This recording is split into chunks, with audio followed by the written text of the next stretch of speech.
Pemirsa, Kantor Perwakilan Bank Indonesia BI Bali telah merevisi proyeksi pertumbuhan ekonomi Bali pada 2021 menjadi kisaran 3,5% hingga 4,5%. Upaya BI merevisi pertumbuhan ekonomi ini diyakini akan memberikan dampak positif pada perekonomian. Pemerhati ekonomi dari Fakultas Ekonomi dan Bisnis Universitas Udayana, Profesor Wayan Ramante mengatakan efek nyata dari perubahan pertumbuhan ekonomi Bali dipastikan ada terhadap target maupun aktivitas sektor-sektor ekonomi, terutama di tengah kondisi ekonomi yang terpengaruh pandemi COVID-19.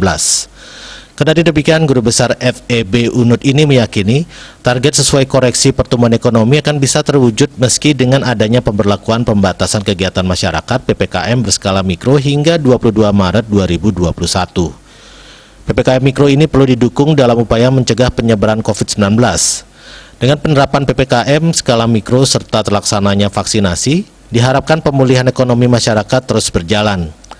Ramante mengingatkan PPKM tetap harus terus dievaluasi sesuai dengan perkembangan kasus COVID-19. Seperti diketahui, BI merevisi proyeksi pertumbuhan ekonomi Bali tahun ini dari semula 4,5% hingga 5,5% menjadi 3,5% sampai dengan 4,5%. Pemulihan sektor pariwisata yang belum terlihat menjadi salah satu alasan revisi berlaku.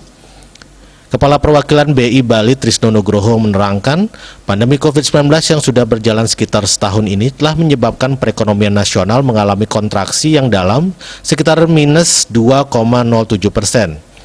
Sementara itu, Deputi Kepala KPW BI Bali Rizky Ernadi Wimanda mengatakan, revisi pertumbuhan ekonomi menyesuaikan dengan realisasi pergerakan wisatawan ke Bali. Sebab dengan adanya PPKM yang masih berlangsung, kunjungan wisatawan domestik ke Bali cenderung menurun. Begitu juga dengan kunjungan wisatawan mancanegara yang selama ini menjadi penggerak pariwisata di Bali masih terbatas.